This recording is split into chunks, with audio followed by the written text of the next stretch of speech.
On behalf of the organizing committee of the Iraqi Australasian Medical Association, I would like to welcome you all to the 4th IAMA Medical Conference.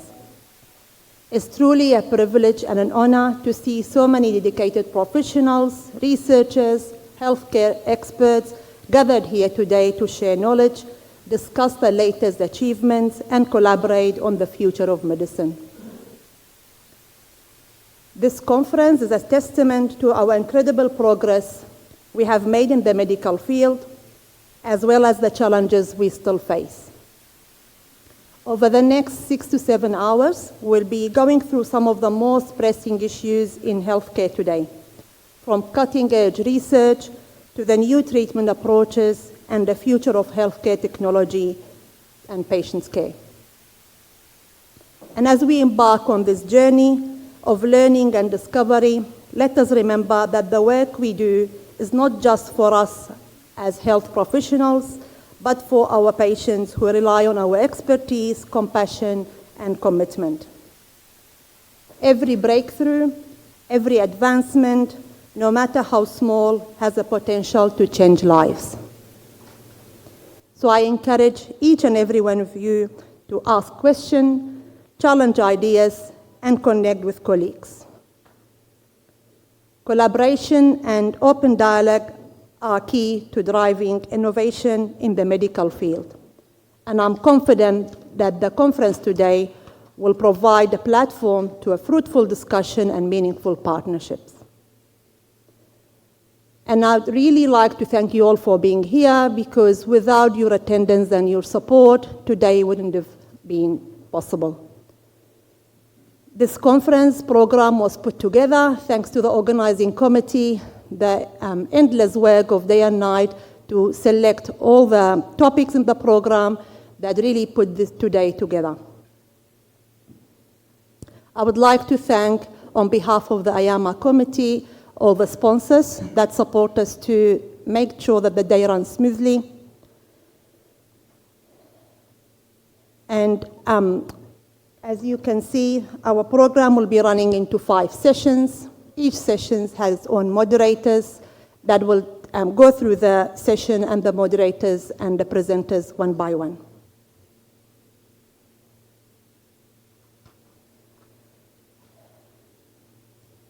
And now I would like to have the great pleasure and honor of inviting a truly exceptional medical professional, not only a highly skilled clinician, but he's also a compassionate healer. He's described by one of his patients as the most compassionate humanist of a doctor, and that was the most touching quote that I could find. He treats patients with respect, integrity, while providing the highest standards of care. His work to build up IAMA and bring it together is truly exceptional. And he is not only the vital organ, he's the heart, brain, the central nervous system, and truly running blood of IAMA. So please welcome to the stage the living legend, Professor Ahmed Rubayyi.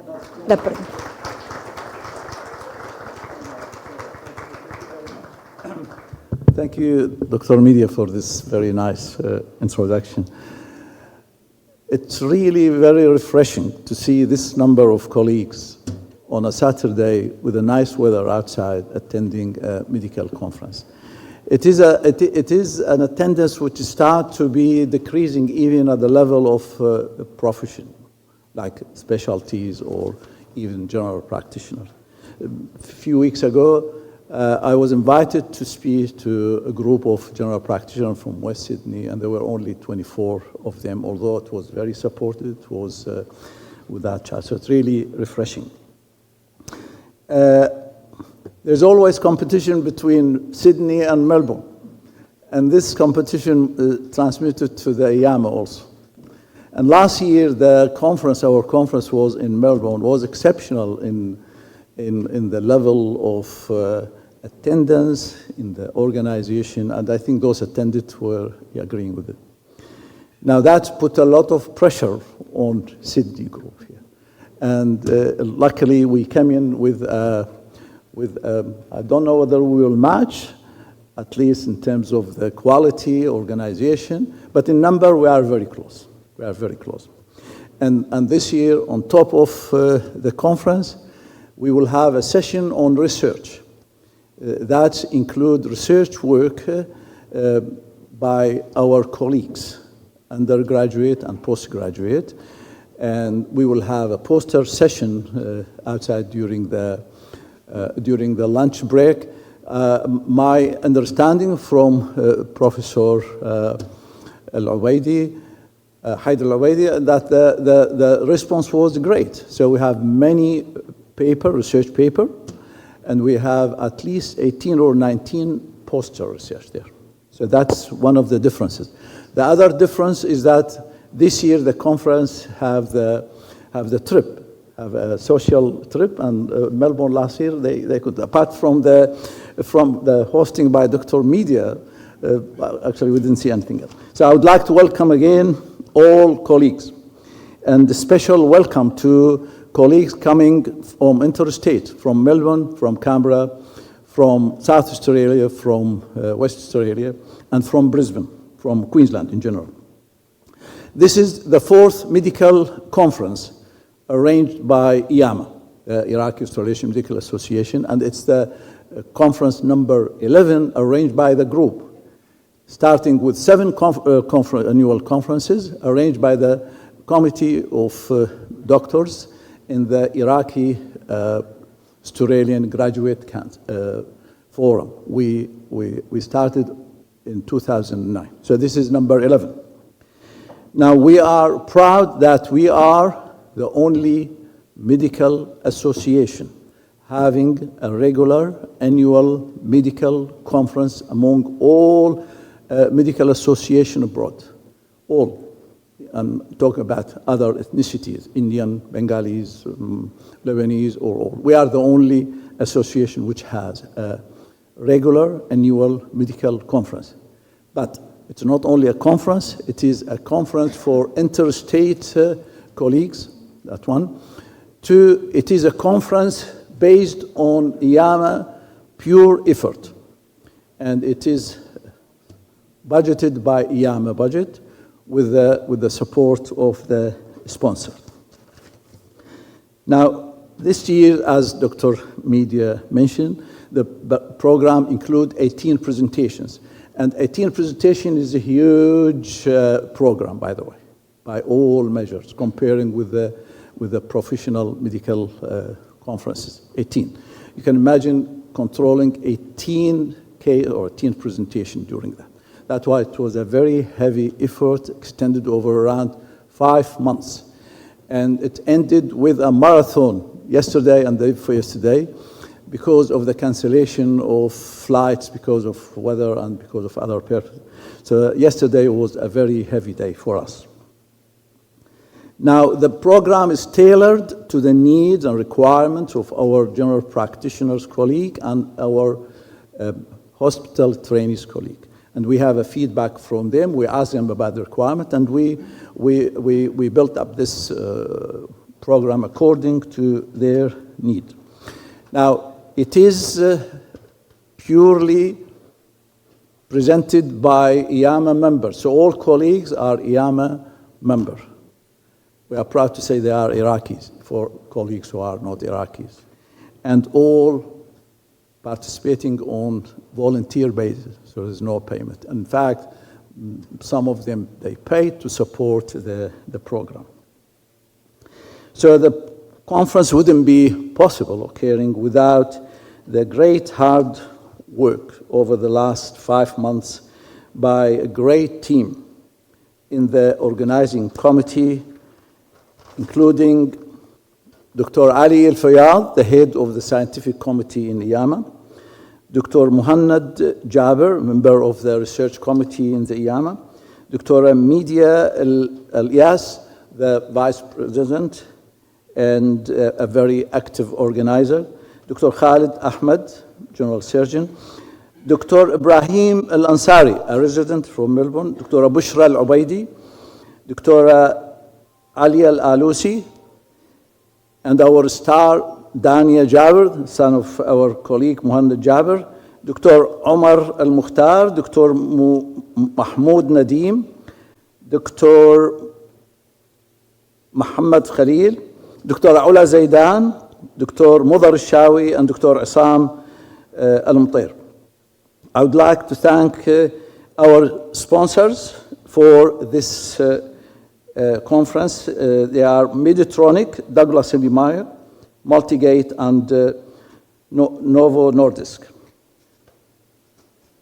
I wish you a very fruitful and enjoyable time. Thank you very much.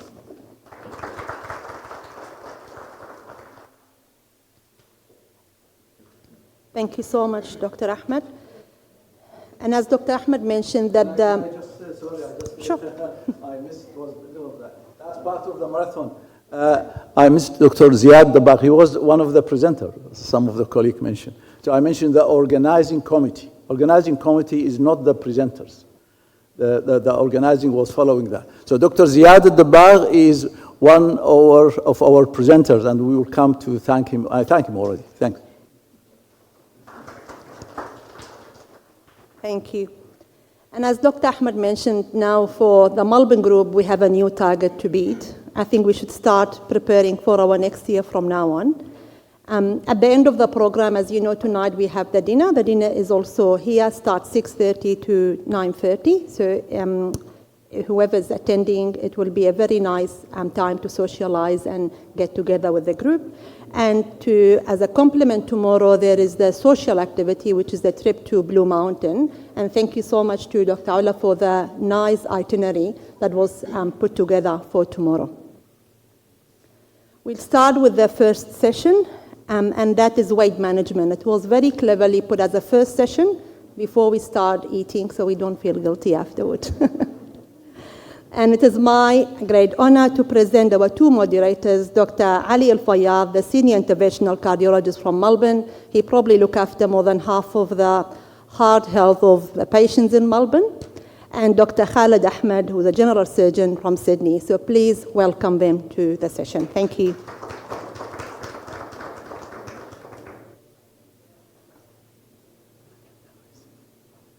Look, thank you very much for everyone. This is an early morning on Saturday.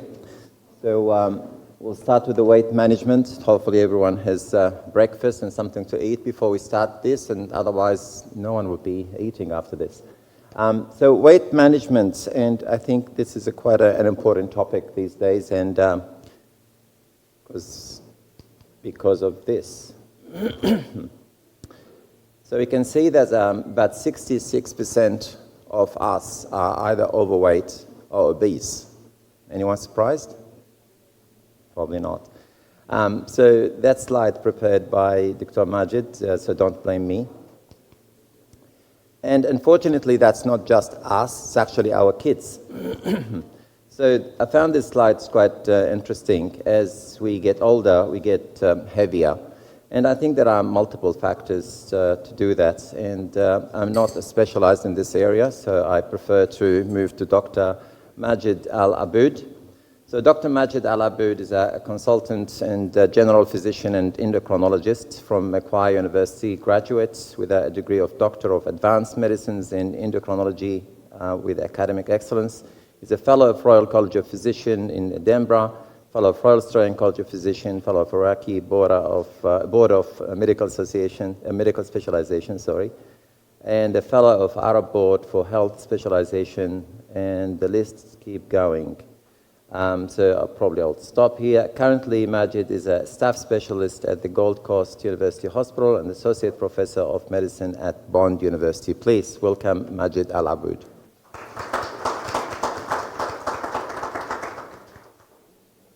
Thank you, Mr. Chairman. So glad to be here today. This is an old photo of me. I look younger here. So many thanks for the organizing committee, especially to Professor Ahmed Rubai for bringing us together here today in this beautiful city of Sydney. Before I start my talk about obesity, I just wanted to ask you a question.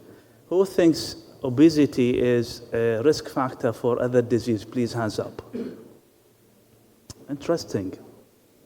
This is a bit tricky. Who thinks obesity is a chronic disease on itself that lead to many, many complications? Please hands up. Cool. Great.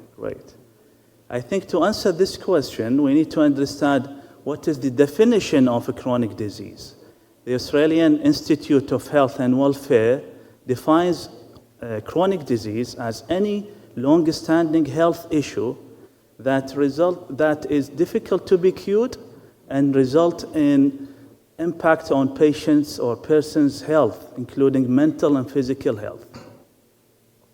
And based on that, I'm pretty sure you agree with me, this definition fits well with obesity. So we need to change our mindset and our perception of obesity from looking at obesity as a risk factor for other disease to it's a chronic relapsing remitting disease. Cool. Now, as you know, obesity is defined based on the BMI. Any BMI above 30, this is obesity. This is quite a new classification where they've added now a new class of obesity they call it super obesity or class 4, which is a BMI of 40 and plus.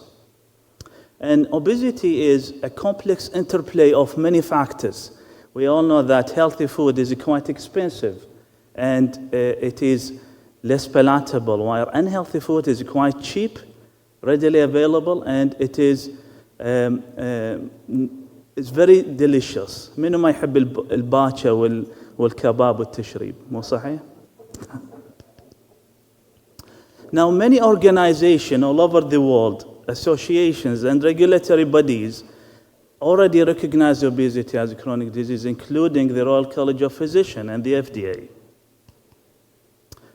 Obesity can result in many, many complications that can be classified broadly into 3 main categories: mechanical, psychological, as well as cardiometabolic. You wouldn't be surprised if I tell you that people with obesity, especially morbid obesity, with a BMI of above 40, live 10 years less than people with a normal BMI. So obesity reduces life expectancy, unfortunately. And as you know, obesity is correlated with many cancers, such as breast cancer and colorectal cancer. Now, the good news, if we lose 10 to 15% of our body weight, this can result in dramatic improvement, including remission of many diseases, such as type 2 diabetes, osteoarthritis, obstructive sleep apnea, polycystic ovary syndrome, and many, many others. The principles of management of obesity rely on the lifestyle changes, which is physical activity and medical and nutritional therapy. And there are 3 pillars for the management of obesity. My job today is to talk about pharmacotherapy in obesity. So in the next slide, I'm going to show you the 6 TGA-approved medications for obesity in Australia. Unfortunately, none of them is PPS subsidized, so they are private. So I'm going to start with one of the old medications. Who doesn't know phentermine or duramin? This article was published 60 years ago, and as you can see, people who were given phentermine or duramin, which is a CNS stimulant, lost almost 28 pounds, that is equal to 13 kg, after 36 weeks of use of phentermine. But unfortunately, we can't use duramin for more than 12 weeks due to serious side effects, mainly cardiovascular. And this was followed by the discovery of Xenical through the Zendes trial that was published in 2004. And the Xenical is a lipase inhibitor, so it inhibits the absorption of fat from the body. And as per the Xenical study or the Zendes study, people lost around 7 kg after 208 weeks of use of Xenical. So very moderate weight loss, but quite cheap medicine. And then that was followed by the CORE-I trial and the approval of the Contrave, which is a combination of naltrexone and paprobian. And these 2 medications are very effective. Actually, they are the most effective oral medicine, but the price is a big issue. According to that trial, as you can see, people who were kept on Contrave maximum dose lost 6.1% of their body weight after 52 weeks of use of Contrave. And here we go, the game changer. The first GLP-1 receptor agonist approved for obesity was the Saxenda. It's once daily GLP-1 receptor agonist with a dose of a 3 milligram liraglutide according to the SCALE trial.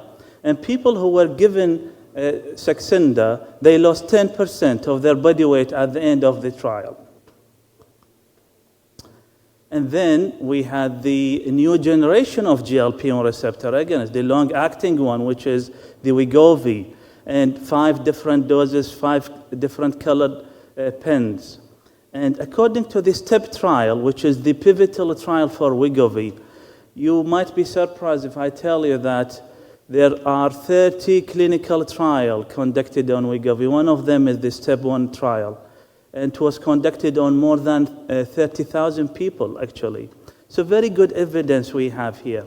As you can see, after 68 weeks of use of Wegovy, people who were given the maximum dose, which is 2.4 milligram, they lost almost 17%, imagine.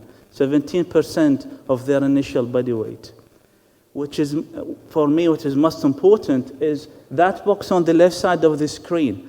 1/3 of people on Wegovy, they lost more than 20% of their body weight. Imagine 1/5 of their original body weight. We call them the good responders. And then we moved from Wegovy to the dual agonist, the Mounjaro, which is the tirzepatide. As you know, Mounjaro is a GLP-1 receptor agonist and a GIP at the same time.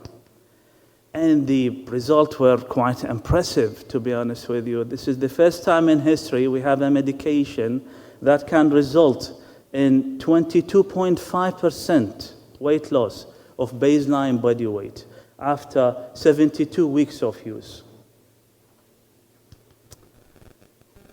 This table, I just wanted to show you the comparison between the 6 different agents. The most expensive one is Mounjaro in terms of a price, but it is the most effective at the same time. And the least effective is Xenical, but it is the cheapest of them. The only one that is approved for management of obesity among young people and adolescents is the Wegovy, while Mounjaro is approved for the treatment of people with obesity and obstructive sleep apnea. But unfortunately, none of them is PPS subsidized. Now, is that it? Is there anything coming? Of course, medicine is evolving, including the battle against obesity. So we have many, many agents coming. We are looking for the oral Wegovy now. So oral semaglutide has been approved in December last year by the FDA, and probably is going to be approved in Australia soon. So Wegovy, oral Wegovy, is a single tablet that we take once daily in a dose of 25 milligram, and this can result in almost 14% weight loss after 64 weeks of use. And just couple of weeks ago, the FDA approved the Wegovy HD Musicrin. HD is high dose. And Wegovy HD is 7.2 milligram. Imagine the current dose is 2.4, so this is triple the dose of the current Wegovy. But look at the result. According to the STEP-UP trial, this Wegovy HD resulted in almost 20.7% weight loss after 72 weeks of use. Very impressive. I just wanted to show you how many items undergoing clinical trials in the battle against obesity, as you can see on this table. I wanted to shed the light on one of the most promising medication, is the triple agonist, retatrutide. It is a GLP-1 receptor agonist, a GIP, and a glucagon receptor. And very impressive result. Actually, now it is in the phase 3 clinical trial. 24.5%, up to 28% weight loss. Imagine your patient gonna lose 1/3 of their original body weight. So the gap is getting narrower and narrower between medical treatment and surgical intervention. So the magnitude of weight loss is different among different agents, but the results are quite impressive. And there are those who we can call them very good responders. They can lose more than 20%, 25% of their body weight. I think we are privileged by living in an era of unprecedented weight loss. And we started the journey by physical activity and lifestyle changes with very minimal effect. Now we have agents that can produce significant weight loss, such as the Wegovy and the tirzepatide or the Manjaro, and yet to come more and more of these medicines. So the gap, as you can see, is getting narrower and narrower between medical treatment and surgical treatment of obesity. So I'm going to summarize my presentation. First of all, I think we agree we should think about obesity now as a chronic, relapsing, remitting disease rather than a risk factor for other diseases. This is very important. And second, we started our battle against obesity with monoagonists. Now we have the triple agonist, the retatrutide. And finally, the gap between medical treatment and surgical treatment of obesity is getting narrower and narrower. Before I finish, I just wanted to ask you, what is wrong with this photo? What is weird? So these are a couple of people going to the gym, but instead of using the stairs, they are using the escalator. Do you know why?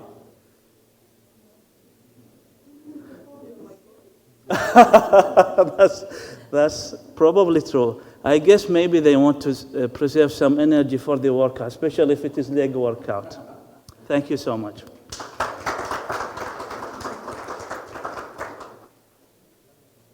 Thank you very much, Dr. Majid. And the next speaker will be Dr. Mahmoud Al-Nadim, a general practitioner, very proud being born in Baghdad, Iraq, high school at Baghdad College, 1998. Finished his medicine study at Al-Nahrain College in 2004, worked in medical city in Baghdad between 2005 and 2012, master degree in physiology and urodynamic studies in 2011, general practitioner in Qatar for 3 years, 2012 to 2015. In 2015, moved to Australia, and diploma in child health from University of Sydney, 2017, fellowship in Royal Australian College of General Practitioner in 2021, and the list will keep going. He has a strong interest in general medicine, chronic disease management, weight loss treatment, and family health care. Please welcome Dr. Mahmoud Al-Nadim.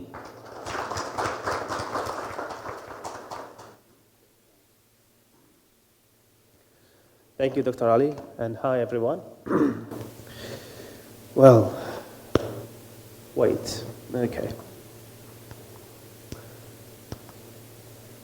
All right, so regarding weight and weight gain and obesity, probably it's working as a GP, especially in Australia, obesity represents half of our work. It's related to too many things, like the patients will be either complaining from pain, depression, sleep apnea, heart conditions, high blood pressure. So we have many things, but most of them weight related. So the benefits, let's say here, of weight loss, improved heart health, and the heart health, better blood sugar, reduction of joint pain, improve urinary incontinence, increase energy level, enhance sleep apnea, and enhance sleep quality, and reduce risk of several cancers. But the issue is, most patients don't like to talk about it. So our job here as a GP, as GPs here in Australia, we have to initiate, although it's a bit sensitive thing, but my advice to everyone, be proactive, initiate that, open the subject with your patients, and you will get the benefit. Once you start talking about it, but in a sensitive way, they will be open, they will talk. And you will find, like, there are many people who are struggling in life because of obesity. Now, let me talk briefly about the medications right now, because we have some points about these medications. As Dr. Majid said, 6 of them are approved in Australia. So what's the discussion? The most important thing when you open this subject is you have to discuss the medications. What are the... First, you have to understand what's the situation here. Whether if the patient prefers, like, if there is any preference for he or she prefers injectables or oral. That's one of the things. The other thing, be realistic, and when we are realistic, we have to talk about the cost. Because some medications like Mounjaro gonna cost the patient with the maintenance of high dose $9,000 a year, while other ones are like Duramine, they are much cheaper. Again, effectiveness against cost. The second thing we have to talk about the contraindication. Like Duramine is contraindicated in patients with heart conditions. It has serious side effects. Patients cannot continue using it. The other thing is what's the target? Are we talking about 5 to 10 kilos or more than 20 kilos? So all these things has to be discussed properly with the patient. So education is very important. Also, the duration of treatment. We have to be very realistic with the patient. Oh, sorry. Oh, sorry. Yep. Thank you. شوية طويل يعني. So that's one of the things also. Of course, it depends on the BMI. If the BMI is more than 40, it's a different story than the BMI is more than 30. Now, the first one is the Duramine. It's one of the oldest medication. The problem with it is the side effects and the duration of treatment. We can't go more than 3 to 6 months. That's it. It's cheap. Price starts between $80 to $150 a month, something like that. The good thing is oral medication. It can initiate. So if the patient is reluctant, you can start with him oral medicine. It's once a day. It's the first step for the patient, could be for weight loss journey. And you also involve dietitian, probably exercise also. So with this, it helps. But the problem, we can't keep using that. Usually we start with 15 milligram and go up. Very important education. Many patients will say, you see the patient next week. My advice to see the patient next week, because many of them will have palpitation, will have insomnia, will have, feeling anxious, and they couldn't. Many patients can't tolerate it. That's one of the things. Again, check blood pressure, ask about smoking, ask about mental health. These are very specific things regarding when you prescribe Duramine. Now, the other one is the Contrave. Contrave is an oral medication. Probably it's not very popular because it has moderate effectiveness, but the price is high. It's more than $250 for the box.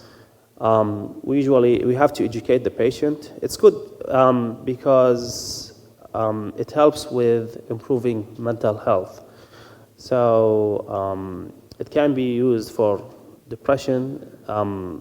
Like one of the bupropion can be used because it's an antidepressant, while naltrexone can be used for alcohol overuse treatment. So this medicine is a combination of the two medication. So any patient who going to use that, there is a chance that there is some benefit on mental health. The issue is it's with the use, you start with 1 tablet a day for the first week, then 1 tablet morning, 1 tablet at night, then 2 tablets in the morning, 2 tablets, and 1 tablet at night, then 2 by 2. Main 2 side effects of this medication is constipation. The main 2 side effects are constipation and headache. Most of the patients who has stopped taking this medication because of the headache. Practically speaking, as a GP, I try to give them like Panadol, because especially in the first 2 weeks, then body can adjust. But if they can't tolerate it, then that's it. So these are the 2 main ones. There is also the Xenical. Xenical effectiveness is not the best. The side effects could be terrible sometimes, especially fecal incontinence. So you have to educate the patient very well about this, because sometimes it will be very embarrassing. The dose is usually 3 capsules a day, but realistically, you have to start with 1 capsule a day and see the patient and educate them that the side effects won't happen the same day. It may happen next day or the day after. So they have to be very careful, and they have to be mindful about that. Sometimes gas incontinence can be very distressing. Other side effects including fat-soluble vitamins deficiency, specifically vitamin D. The cost is nearly $100 for the big box of 84 capsules. So these are the main things regarding the Xenical. Now, let's start with the injectable ones, which are the game changers. The most important and most popular one is the Mounjaro one, and the most effective, but again, the most expensive one. Side effects: nausea, vomiting, constipation, diarrhea, but you have to educate the patient very well regarding pancreatitis. It's rare, it's less than 1%, but when it happens, it can be very serious. All right. The good thing about Mounjaro is don't be afraid. If the patient is going to start having the side effects, you have to try to adjust the dose and no need to increase it. That's one of the things. Same thing with the Wegovy. The dose is adjustable. Wegovy is a cheaper option, so probably it's nice to start with Wegovy, and if the patient if there is no good response, then we can upgrade to Mounjaro, because it's nearly half of the price. Again, the dose is adjustable, so if the patient has side effects, you can try to reduce it. We have the flexibility. It's 0.25 or 0.5, we can reduce it a bit. So sometimes we use 0.4 or 0.3, but again, according to the discretion of the doctor. Saxenda, in my experience right now, I think no one of my patients on Saxenda. It's an old medication right now, and the cost is high. It's a daily injection, not being used anymore. So these are the main points. The key points here, depending on the presentation. If the patient has obesity with depression, probably think of Contrave. If there is constipation, you can add Xenical, it helps. If there is diabetes, of course, Mounjaro or Wegovy. If the cost is not an issue, Mounjaro. Always follow up 1 to 2 weeks, then monthly.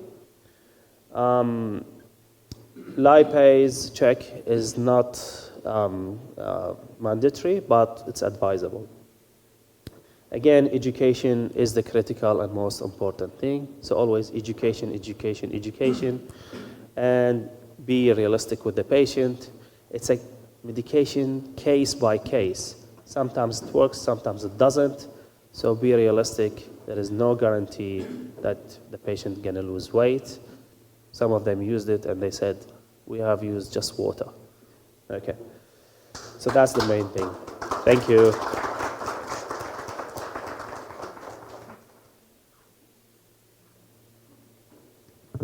Very nice talk. Thank you very much, Dr. Mahmoud. So I'm Dr. Khalid Ahmed.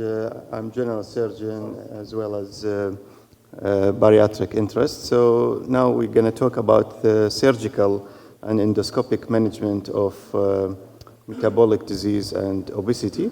So our next speaker will be Professor Ahmed Al-Rubai, who is a consultant gastroenterology and therapeutic endoscopist.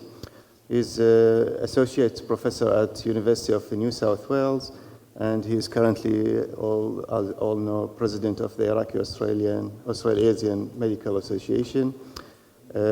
He also has started work in Australia from 1995, and he was awarded the fellowship of Royal Australian College of Physicians. And now currently he's working in Bankstown Hospital, and he is also a senior lecturer at the University of Western Sydney. So welcome, please, Professor Ahmed Rubai. Thank you very much. I might use this slide because I move a lot during this. Thank you for this opportunity. Now, my topics today would be on the endoscopy in the management of obesity. Now, a few years ago, when I have similar presentation, I have this profile of the management of obesity using different modalities and different disciplines. And you can see with this, the least in terms of effectiveness is the lifestyle modification. And the most effective ones, as usual, the surgery as a gold standard. And you can see that I have the drugs as the second less effective way, followed by the endoscopic treatment. Now this year, after all the advancement in the pharmacological treatment, I changed the sequence. Sorry, how can I get back? So you can see here that the pharmacological treatment now is matching the endoscopic efficacy there, and sometimes some numbers are exceeding the endoscopic treatment, and surgery continues to be the gold standard. Now, the major question here is it the efficacy or the reality? Efficacy, is it the measure when we choose a modality to help obesity? Do we go for surgery as the most effective measure in the management of obesity? I think it is reality. And there are many, many facts for that. The most important one is that we are dealing with a pandemic. We are not dealing with a prevalence of a disease.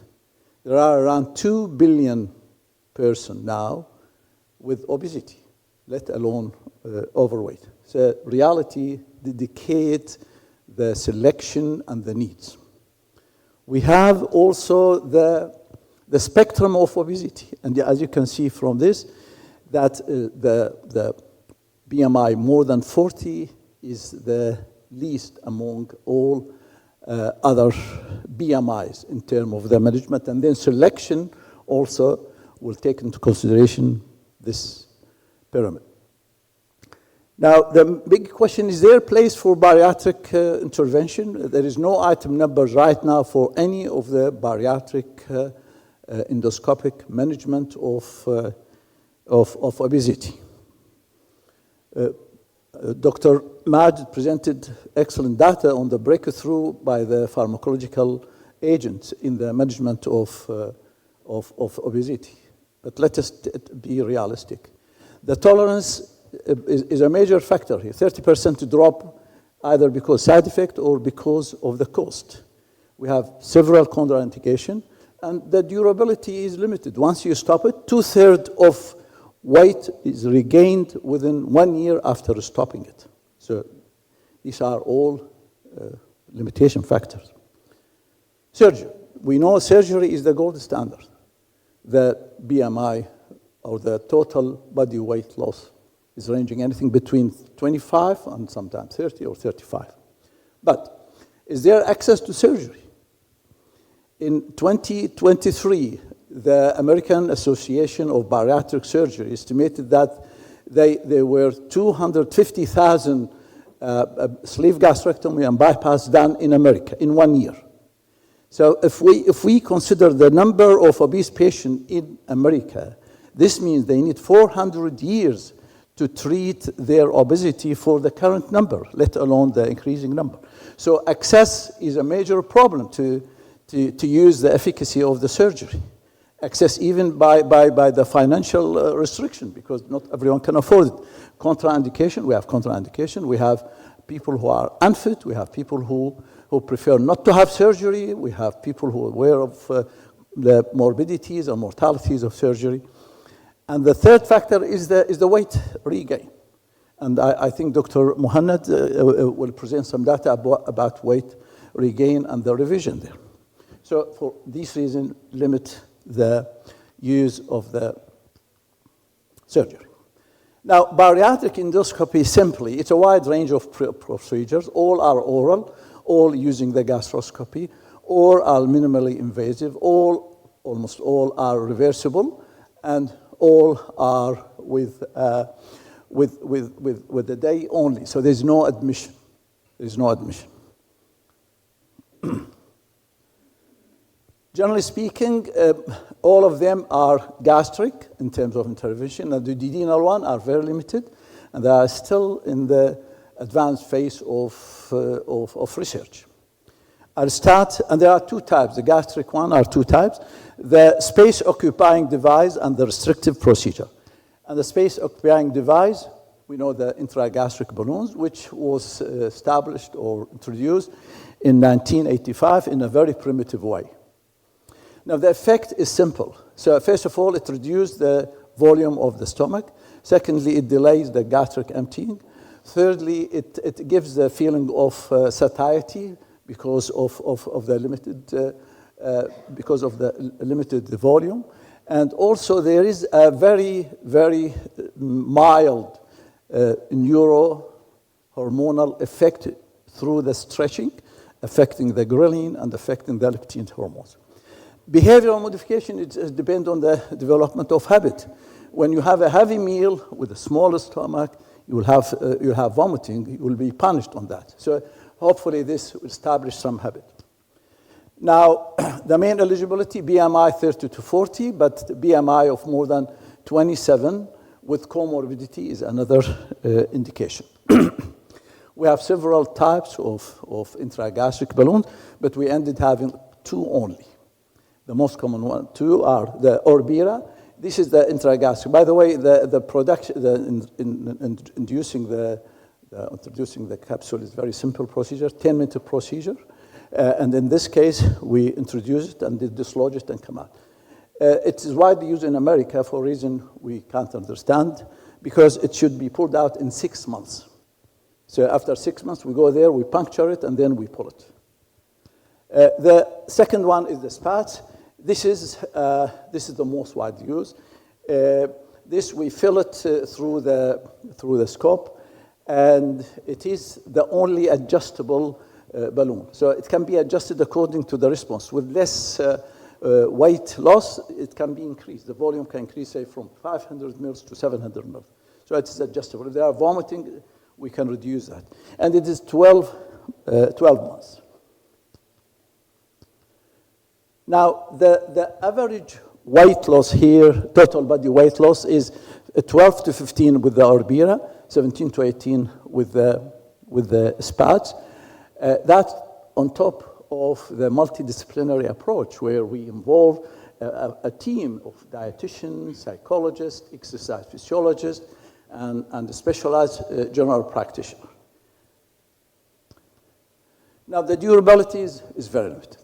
In few months after removing it, more than 50% of the loss will be regained, and in 1 to 2 years, almost there's nothing apart from few kilograms. Now, the second type of intervention is the restrictive procedures, and there are many types, but we ended having this procedure, which we call it endoscopic sleeve gastroplasty. So this procedure is introduced in 2013, and it's based on suturing, have 4 to 6 sutures starting from the incisura in the interim, going up through the greater curvature. So by 4 to 6 suture lines, the size can be reduced to by between 70 and 75%, and the stomach ended. So that is the normal bag of the stomach, but with the suturing, we end with a tubular shape similar to the sleeve in terms of the shape. Now, the mechanism of action is, first of all, again, it's reducing the volume of the stomach. Secondly, it delays the gastric emptying, and the sutures are placed in a way that it affects the propagation of peristalsis, causing less emptying. Early satiety, that's by stretch receptors. Hormonal modulation is very effective here, so both the ghrelin is decreased and the leptin increased. Leptin suppress appetite, and ghrelin is the hunger hormone. So the ghrelin is suppressed, there's a bad fit. And again, we have the same behavioral modification by the habit, developing a habit. Yeah, thank you. That's good. Now, the eligibility is BMI between 30 and 40, and BMI more than 27, but with the comorbidities, diabetes, uncontrolled metabolic syndromes, and also obstructive sleep apnea. Now, the outcome, don't worry about this iteration, it's in the region of 18%, and sometimes some studies, some centers move it to 19%, but it's definitely less than 20%. That is the outcome. Durability. Durability is it dropped by few percent. So between 14 and 18% at 2 years, and at 5 years, it is not more than 15%. I think Dr. Mohanad would present some data about the durability of the surgical intervention. Now, I'm talking about the further advance. One of them is still going on through a study here in Australia. Those suture lines can be treated with argon plasma coagulation to make or increase scarring on the line of suture. And this increases the stiffness and affect the emptying, gastric emptying. That's one. The second one is if you join it to one of the pharmacological agents. And that, in fact, there is a recent study which showed that the total body weight loss would be between 20 to 25% if you add one of the other pharmacological agents. And that wasn't a recent one. In 2018, I was in Spain, in Madrid, with Professor Alokaby, who introduced this technology. And even then, he was using Saxenda. But the American wasn't agreeing, wasn't adding this to the evidence about the efficacy of the ESG. Now, this is about the ESG. We do have further endoscopic role in the management. Dr. Mohanad would talk about the bypass. Sometimes the weight regain is due to the diameter of the anastomotic site.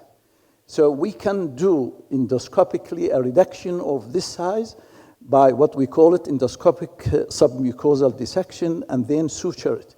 And we can reduce the diameter. And this would be a non or minimally invasive way of managing weight regain. Now, there are a few things going on, like gastric fungal ablation or myotomies. All these are in this stage of research. Now, a few words on metabolic endoscopy. Now, endoscopy can be used in managing advanced metabolic disorders. So not necessarily for obesity or overweight, because metabolic disorder, as you know, can occur even in lean people. So fatty liver disease is occur in about 6 to 8% of normal weight or BMI people there. So there is now increasing use of endoscopic intervention in the management of poorly controlled diabetes or metabolic syndrome, and also in fatty liver disease, which is now the major liver disease. The most common liver disease or cause of liver disease is this one. Now, with this, I end with the duodenal interventions. So duodenal interventions are the intervention used in this metabolic endoscopy. There are quite a few of them. Most of them are in advanced stage of research, except this modality and this modality, where it is mucosal resurfacing. Through a balloon, there are needles which transmit a warm fluid to destroy the villi in the area. And this is considered as a mini bypass surgery, because this includes about 10 to 12 centimeters of the distal duodenum, which affect the absorption. I think that, this is very promising. So this is an endoscopic bypass. It is still in early phases there, where a double balloon enteroscopy can be used in deploying a magnet in a loop of the jejunum, so that it serves like a fistula. And this can be later on turned into a bypass there without any surgical intervention. This is still in the advanced phase of research. Thank you very much.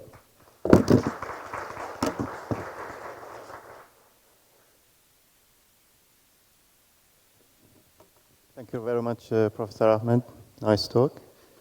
And next talk will have the surgical management of obesity. I'm presenting Professor Mohannad Jaibar, who is the head of Department of Upper GI at Wollongong Public Hospital, and he's a specialist in bariatric, hepatobiliary, and esophagogastric surgery. He's also senior lecturer at the University of Wollongong. Please welcome Professor please welcome Professor Jaibar.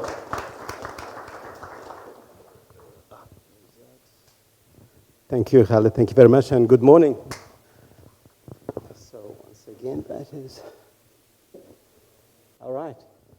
Good morning, everyone. It's always a privilege and an honor to be here. That is my fourth time presenting over 4 consecutive conferences, and every time we discuss this, it's always rewarding. So far so good. Education, exercise, medications, waiting, but really, are we delaying the inevitable here? So people may go through that pathway 2, 3, 4 years before they're getting referred to a surgeon. Are we truly aiming at avoiding the surgical consult, or are we actually just denying and delaying the inevitable here? Short answer to that is yes, conditions apply. We know that it's delayed referral worsens outcome. We know that sometimes medical treatment fail and obesity is progressive. That's how they became heavy in the first place. And we know that the problem so far is 2/3 of the etiology is wrong genes and 1/3 is wrong discipline. So whether education, exercise, medications, or an operation, we all here trying to give them a hand with their own poor discipline, so hopefully they can get over the problem, which is 2/3 of the etiology not their fault. Going through that, we tell the patient up front from the first minute that we do have what we call a prediction sense from the first minute of the interview, and I tell them that always the secret of happiness is in the right expectation. So when they come with a BMI 40, although we push them the same way to diet and exercise and try some medications pre-operatively, post-operatively, but we tell them up front, you have to be realistic, i.e., a patient of 80 kilograms can well try without an operation, and our duty is to protect them against having an operation. But a patient when he's 140 kilogram, thinking that Wegovy is the way to go, full stop, they need to be educated from the first minute that this not gonna happen. So an operation is the main cornerstone of the pathway, and that's what we need to talk about. So when to refer a heavy patient, more than 40 BMI, or more than 35 with comorbidities, failed medical treatment, highly motivated patient that they really want to be healthy for their age, etc. But when not to refer. So far we said that is a problem in discipline, isn't it? So if the patient has no control whatsoever on their discipline, i.e. intractable psychiatric illness, despite optimization by a psychologist, psychiatrist, not able to go, then they cannot have an operation. Or when the operation is too risky, pregnancy, end-stage liver failure, decompensated cirrhosis, portal hypertension, etc. Or when it's not worth it, cancer, or multiple issues, significant heart failure that they cannot really come to theater. But we do know as well that this group, they are poorly compliant to start with, whether active substance abuse, heavy smoking, alcohol, etc. We can wait on them. There isn't any rush. We can wait on them, hopefully, after a prolonged rehabilitation program with the help of physiotherapists, dietitian, MDT consultation with other specialties. They may come to the main road, and so we can help them with an operation. And we know that the MDT is very important. So we always send referrals to cardiologists, endocrinologists, all the involved specialists of the patient to decide if we can go ahead or not. Now we agreed, for example, that we need to do an operation. It's like any other operation. There is nothing called book you, get you done. As a prerequisite, and sometimes they get annoyed with that, they have to lose 10% of their preoperative body weight, 10%. And that will help us, to discover that they are willing and disciplined, and also to improve and reduce the intraoperative morbidity complications, postoperative morbidity and mortality. Smoking, substance, alcohol drinking, that is not negotiable. That is certificate one, they have to stop all of that. And if they can't stop it, then that is a huge X in the first interview, which as if they may not proceed ahead. And doing a gastroscopy is very well recommended in all of them. It is recommended in sleeve gastrectomy, but it's a must as a preoperative for bypass. Actually, failing to do gastroscopy before a bypass is not covered medico-legally should the surgeon miss a cancer, for example, or something in the stomach. And gallstone symptomatic biliary disease need to be sorted before the procedure.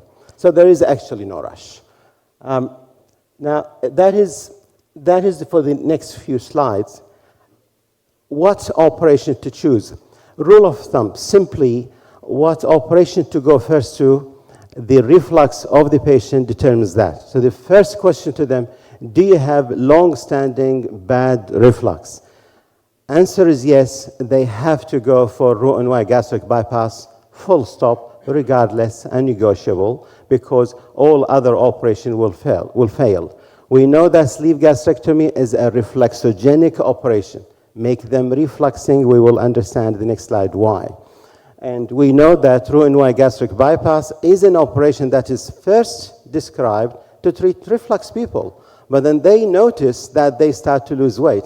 That's why they labeled it as a gold standard after that for, as a weight loss surgery. So heavy reflux, Roux-en-Y bypass.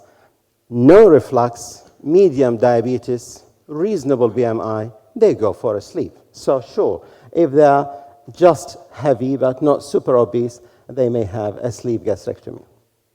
So the indication for a sleeve gastrectomy is as simple as that.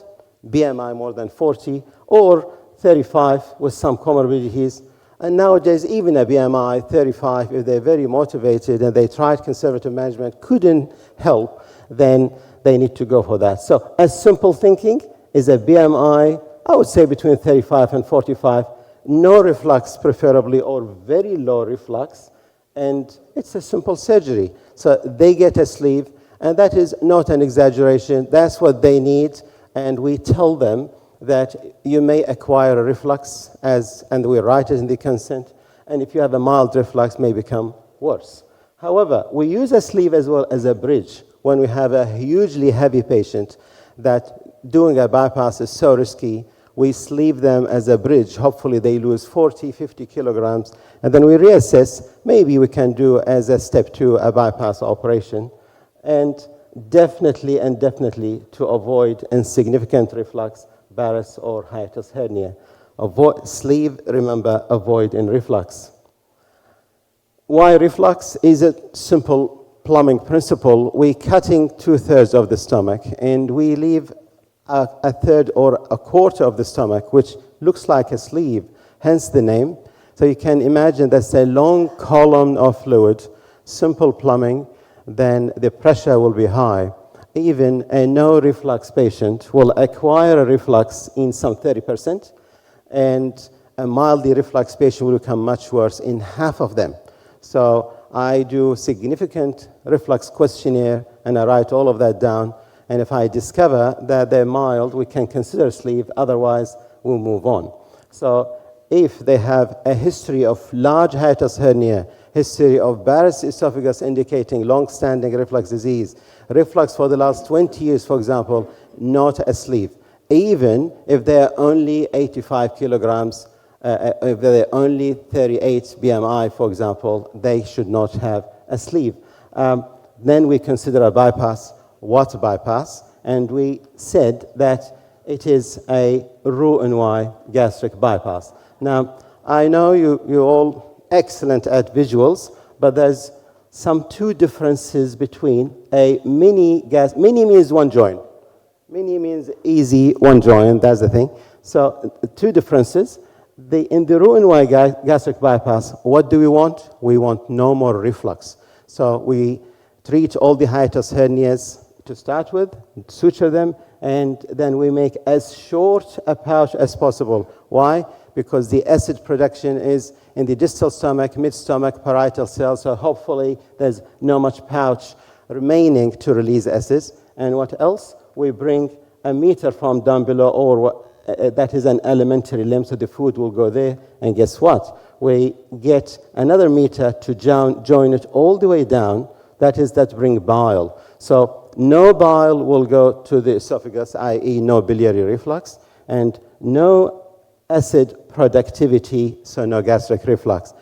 Good for reflux, and that is the way to go. Whereas a mini bypass, as you can see, there shouldn't be a reflux problem to start with. So the aim is to make the pouch as long as possible. Why?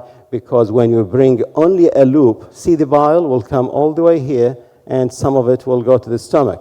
You don't want the bile joint to be here, then the whole bile will go up, which is a technical mistake.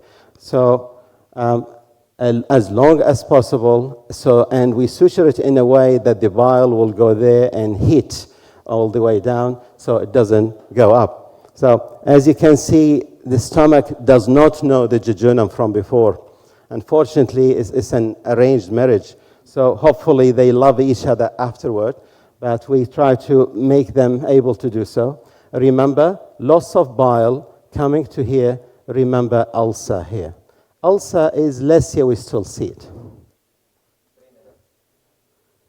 So if the patient is too heavy, we go for a more prolonged procedure, which is, we believe that, say if they have BMI 60, for example, we do 2 in 1, a sleeve and a bypass at the same time. But here, we don't call it a drainage operation. It's a bipartition operation. We bring the ileum up. This is sleeve ileal bypass. The sleeve can drain in 2 ways. Therefore, mild reflux is good because this is a good drainage operation with that regard. And there's less micronutrient deficiency as there's a long loop before they go to the colon. Is the best missile against heavy morbid obesity. And the last variety of the bypass is SADI procedure, where you do the same as a sleeve, but you bring the duodenum, you cut at the duodenum, slightly more morbid, I would think, and we use it as a revisional procedure, or rarely. So in summary, the Roux-en-Y for reflux, if there is a medium patient, big diabetes, no reflux, mini bypass is reasonable. Heavy patient, big diabetic, mild reflux, SADI or SASI is the way to go.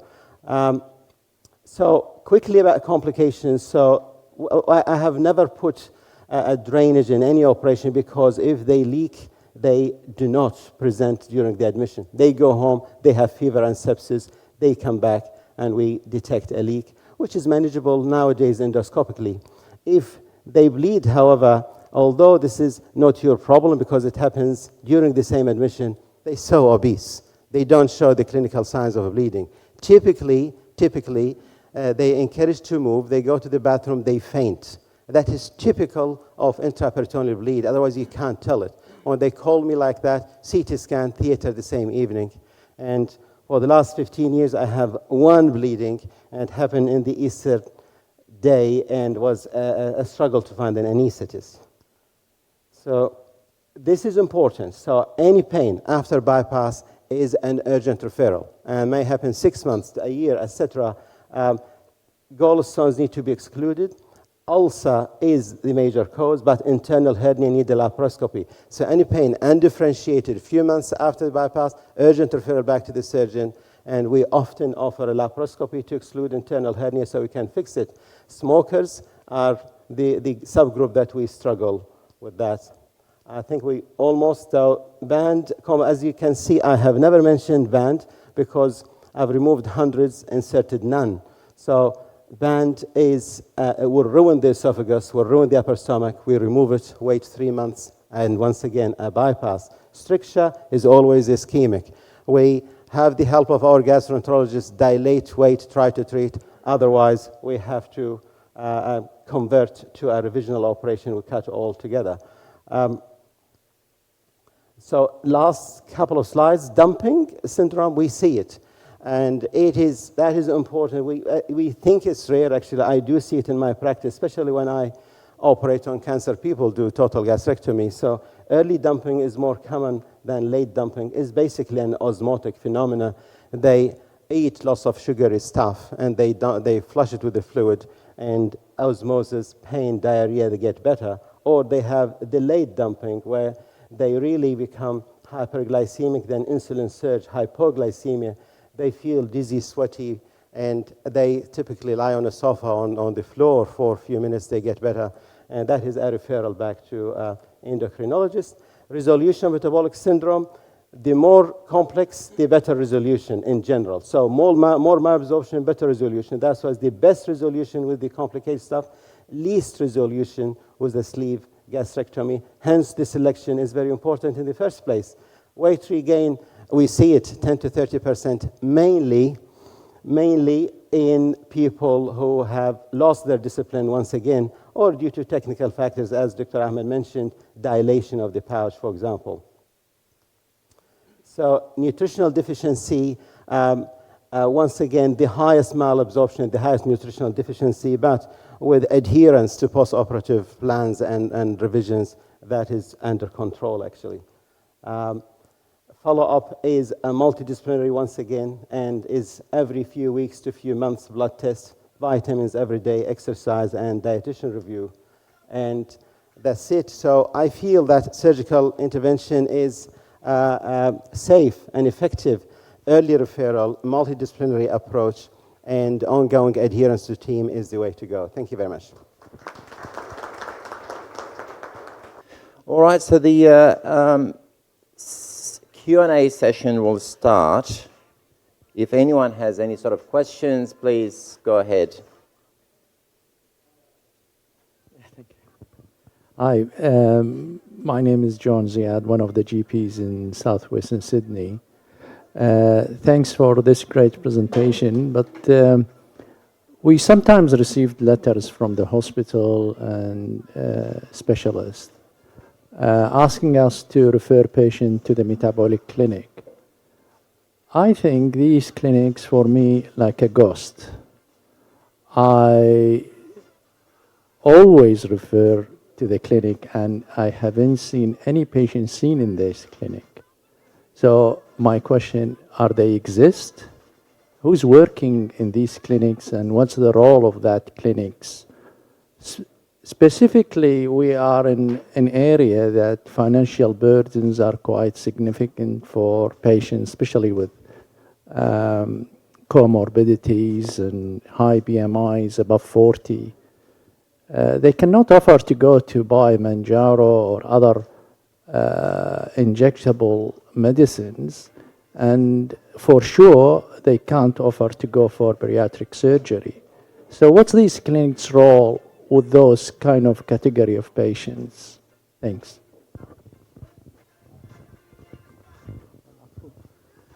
Yeah.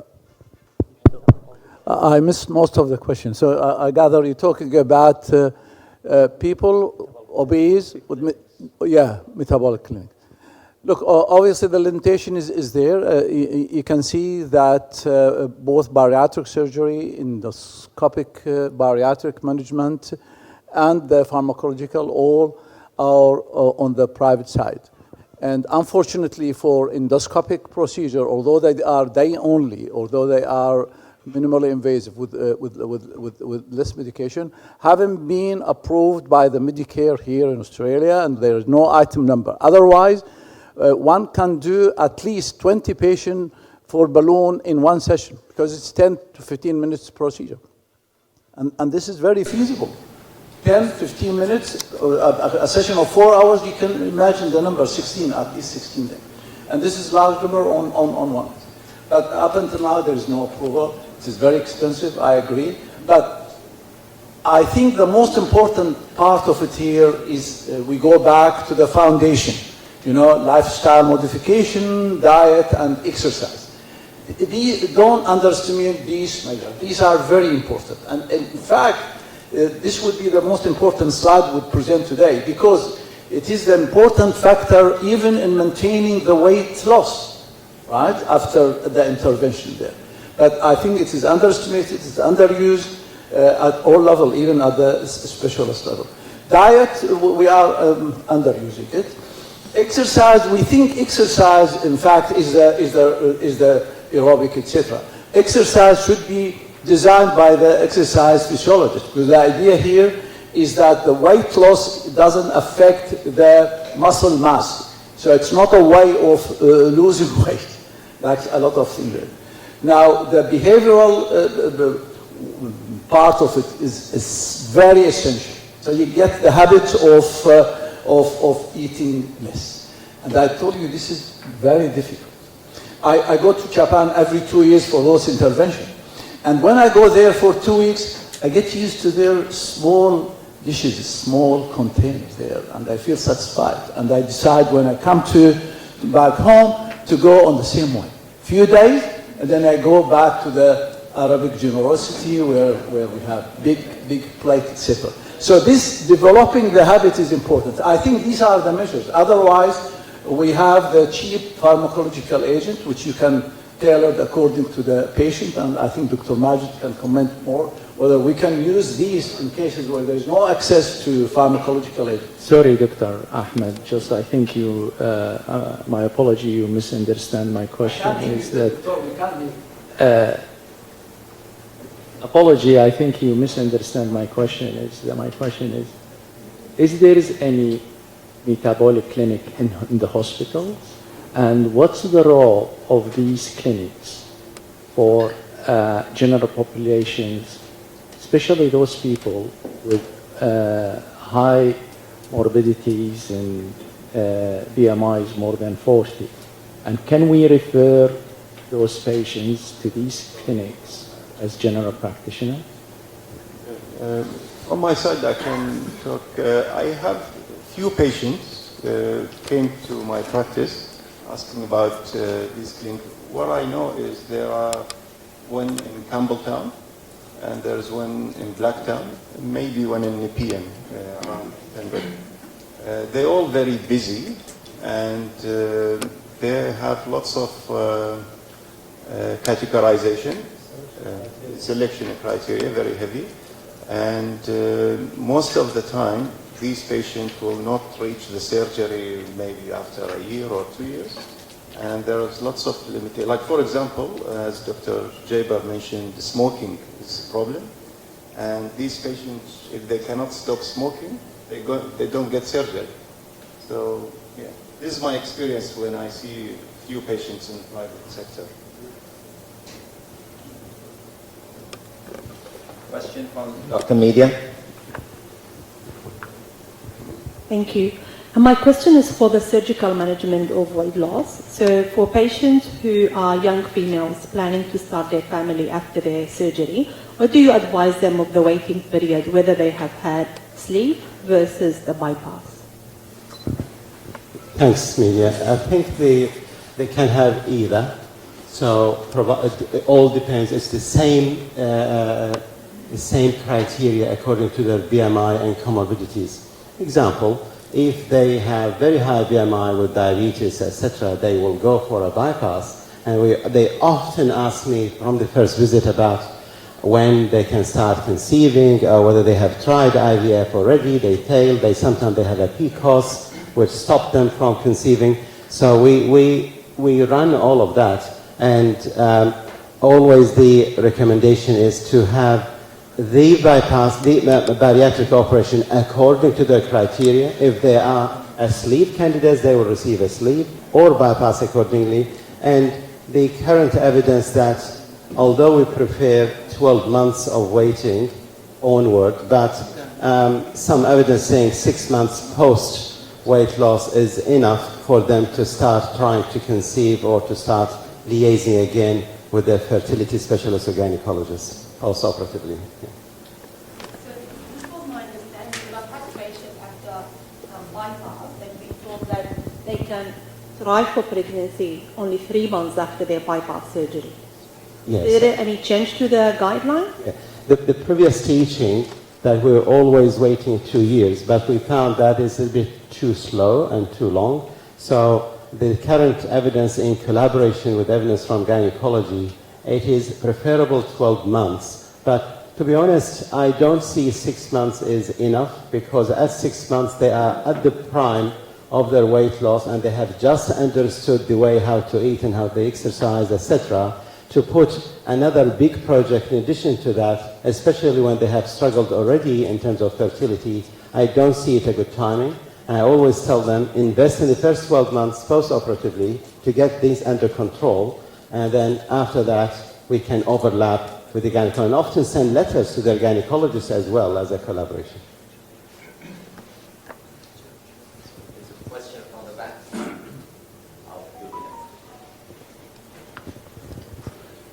Thank you guys for a very interesting presentation.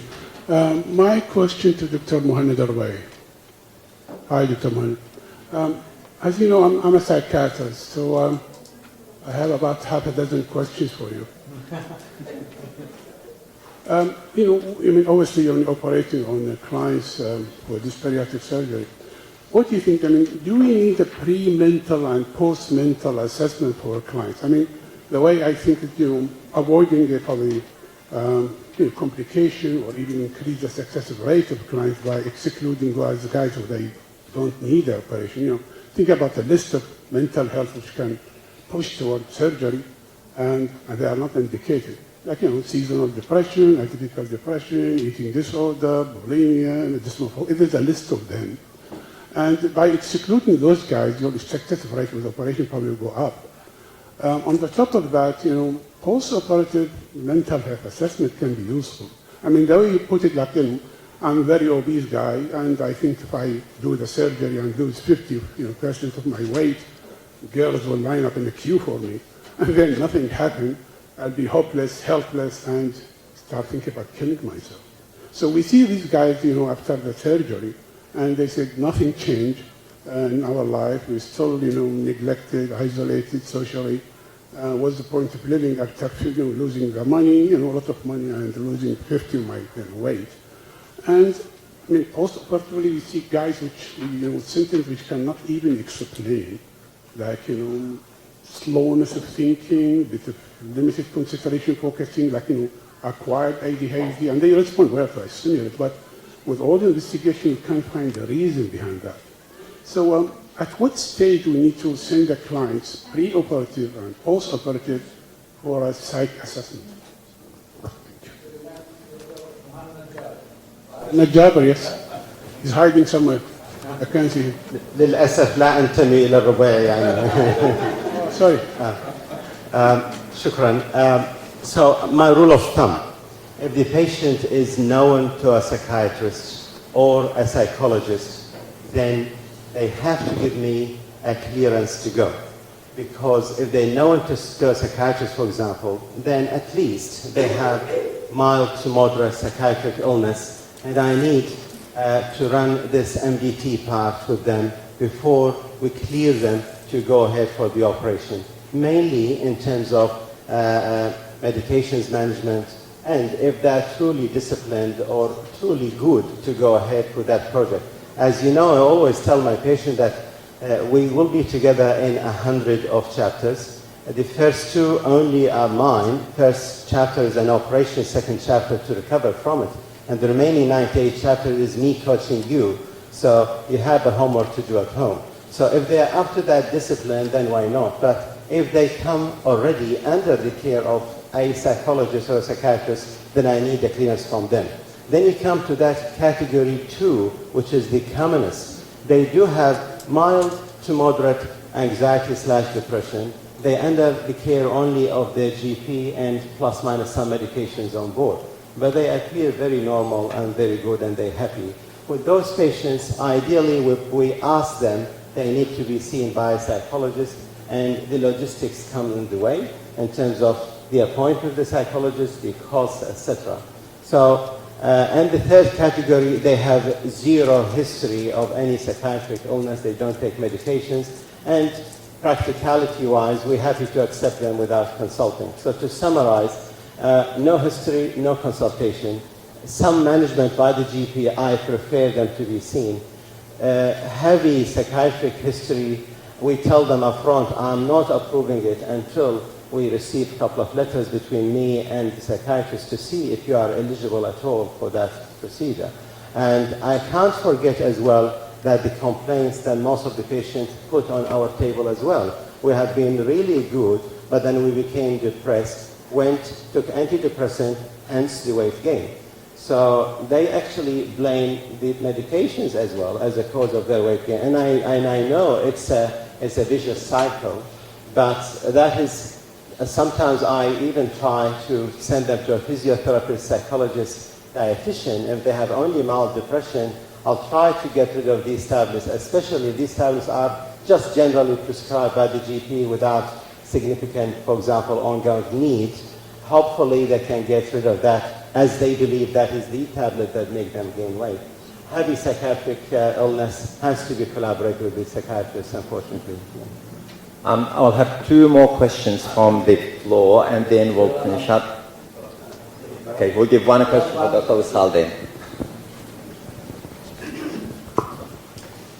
My question has 2 portions. The first portion, medical treatment for obesity is becoming very common, and it's actually not only for obesity. Younger patients who want to lose 2, 3, 5 kilos will go on it. They can buy it. It's accessible. How do you weigh the benefit of that with the side effects? The other thing is, especially for GPs or whoever prescribing these medications, is to also emphasize on the side effects. We all know the benefits, but we need to know a little bit more about side effects, like thyroids, like retinopathy, like pancreatitis, gastrointestinal, and what are the percentage and how common are these side effects. So side effects, I want to know more about it, and your advice for young patient or patient who want to lose a couple of kilos because they want to go to a wedding or what have you. So I'd say use it short term. Thank you. I'll have 15 seconds only. Oh, that's impossible. Thank you, Dr. Wissam. So first of all, we should know that there are indications for medical treatment. So they should be have a BMI of 30 or above, or 27 and above plus other comorbidities. Otherwise, if their BMI is 23 or 22 and they just wanted to have a better shaped body, I wouldn't recommend they use it because it won't be worthy of having the side effects and the costs, of course. The second portion of the question, actually, regarding the side effects. According to the clinical trials, the side effects of GLP-1 receptor, again, I'm going to talk about the injectables only, okay, because very common medications. The side effects are minimal, so it can happen in 30% of patients, but they are short-living, so temporary, and normally they will happen during the first few weeks of use, which is the first 20 weeks of dose escalation. For example, in the step 1 trial for Wegovy, only 4% needed to stop the treatment because of the side effect. They couldn't tolerate the side effect. So 96% of the patients continued the clinical trial. Side effects do happen. I put that up front for my patients, but they're very minimal, and they will happen in moderate. They can happen just during the first few weeks of dose escalation. And these side effects are quite manageable for most of the patients. So I believe the benefits, the beyond weight health benefits, will outweigh the risk of these side effects. Thank you very much. May I suggest one thing here? We will put our email addresses to the group through the registration email. Remember, when you register, there's an email communicating with you. So we will put our email address, and all of us are happy for any number of questions. It's just here the limitation of time. Thank you very much. The speakers are here. Feel free to come forward and ask the questions anytime. We will break for 10 minutes, hopefully. By the way, there is a little booklet here I put together for weight loss. If you want to grab one and go through it, or you can ask any questions, feel free.